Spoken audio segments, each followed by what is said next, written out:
ನಮಸ್ತೆ. ಮಾವಿನಕಾಯಿ ಸೀಸನಲ್ಲಿ ಮಾವಿನಕಾಯಿ ರೆಸಿಪಿ ಯಾರಿಗಿಷ್ಟ ಆಗಲ್ಲ ಹೇಳಿ. ಸೊ ಅದೇ ಥರನಾದ ಒಂದು ರೆಸಿಪಿ ಇಲ್ಲಿದೆ. ಒಂದು ಜಾರ್ಗೆ ಬೆಳ್ಳುಳ್ಳಿ ಹಾಗೆ ಸ್ವಲ್ಪ ಜೀರಿಗೆನೆ ಹಾಕಿ ರುಬ್ಕೊಳ್ಳಿ. ಅದಕ್ಕೆ ನೀವು ಒಂದು ಮಾವಿನಕಾಯಿ ಯಾವುದು ನಿಮ್ಮಲ್ಲಿ ಅವೈಲೇಬಲ್ ಇದೆಯೋ ಆ ಮಾವಿನಕಾಯಿನ ಕಟ್ ಮಾಡಿ ಜಾರಿಗೆ ಆ್ಯಡ್ ಮಾಡ್ಕೊಳ್ಳಿ. ಅದಕ್ಕೆ ರುಚಿಗೆ ತಕ್ಕಷ್ಟು ಖಾರದ ಪುಡಿ ಹಾಗೆ ಅರಿಶಿನ ಹಾಕ್ಕೊಂಡು ಗ್ರೈಂಡ್ ಮಾಡ್ಕೊಳ್ಳಿ. ಸೊ ಈಗ ಒಂದು ಪ್ಯಾನಲ್ಲಿ ಸ್ವಲ್ಪ ಬೆಣ್ಣೆ ಹಾಕಿ ಅದಕ್ಕೆ ಸಾಸಿವೆ, ಕಡಲೆಬೇಳೆ, ಉದ್ದಿನಬೇಳೆ, ಬೆಳ್ಳುಳ್ಳಿ, ಒಣಮೆಣಸಿನ್ಕಾಯಿ ಹಾಗೆ ಕರಿಬೇವಿನ ಸೊಪ್ಪು ಹಾಕಿ ಚೆನ್ನಾಗಿ ಫ್ರೈ ಮಾಡ್ಕೊಳ್ಳಿ. ಹಾಗೆ ಈ ರೆಸಿಪಿನ ಫಟಾಫಟ್ ಅಂತಲೂ ಮಾಡ್ಬೋದು, ಹಾಗೆ 1 ವೀಕ್ ನೀವು ಇಡ್ಬೋದು.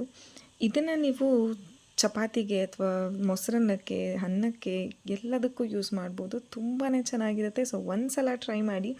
ಸೊ ಈಗ ರುಬ್ಬಿಟ್ಟಿರುವಂತಹ ಮಾವಿನಕಾಯಿನ ಪ್ಯಾನ್ಗೆ ಹಾಕ್ಕೊಂಡು ಒಂದು 10 ನಿಮಿಷ ಬಾಯ್ಲ್ ಮಾಡಿ, ಅಲ್ಲಿಗೆ ಮಾವಿನಕಾಯಿ ಗೊಜ್ಜು ರೆಡಿ ಆಗುತ್ತೆ.